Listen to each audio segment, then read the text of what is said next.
Hello friends, आज मी पुन्हा घेऊन आली आहे एक नवीन रेसिपी. नवीन म्हणजेच गावाकडची एक रेसिपी. बॅकग्राऊंड बघून तुमच्या लक्षात तर आलंच असेल. तर आज आपण बघणार आहोत ज्वारीच्या पिठाची भाकरी. पीठ मी नेहमीच्या अंदाजाप्रमाणे घेतलेलं आहे.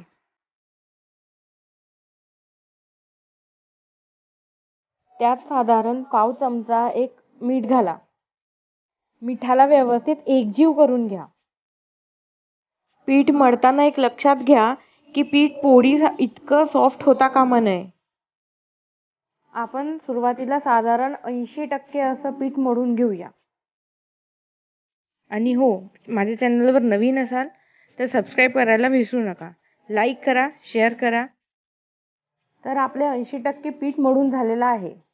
आता वळूया आपण पुढच्या टप्प्यावर. मी साधारण असे 2 भाकरी होणार एवढा पीठ मळून घेतलेला आहे. तर आपण आता त्याचे 2 भाग करून घेऊया. त्यातल्या एका भागाला 100% असं पुन्हा मळून झालं की मग त्याचा छान सॉफ्ट असा गोल गोळा करून घेऊ. तिसरी आणि महत्त्वाची स्टेप म्हणजे भाकरी बनवायला सुरू करण्याआधी आपण हातावर थोडं तेल घ्यायचं.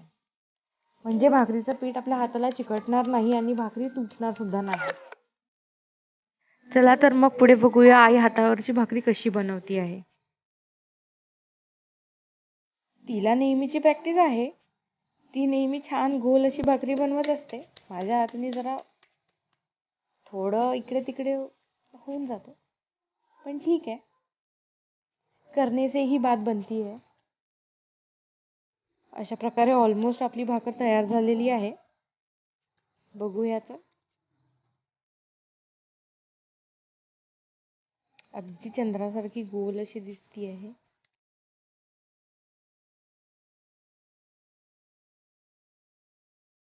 तर बघा, भाकरी तयार आहे आणि आता आपण तिला शिजवायला ठेवलं आहे.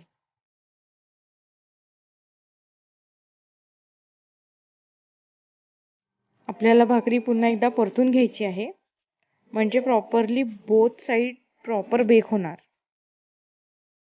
माझा व्हिडिओ आवडला असेल तर लाईक करा, शेअर करा आणि नक्कीच सबस्क्राईब करायला विसरू नका. आणि ते फायनल प्रोसिजर म्हणजे डायरेक्ट हाय फ्लेमवरती भाकरीला आपण पुन्हा एकदा थोडंसं गरम करून घेणार आहोत.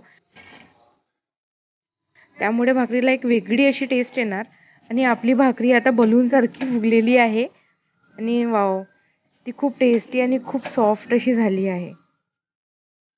परफेक्टली बेक्ड आणि परफेक्ट अशी भाकरी रेडी आहे. Thank you for watching.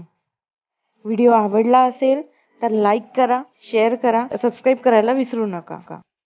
पुन्हा भेटूया एका नवीन रेसिपीसोबत. तेव्हापर्यंत बाय बाय.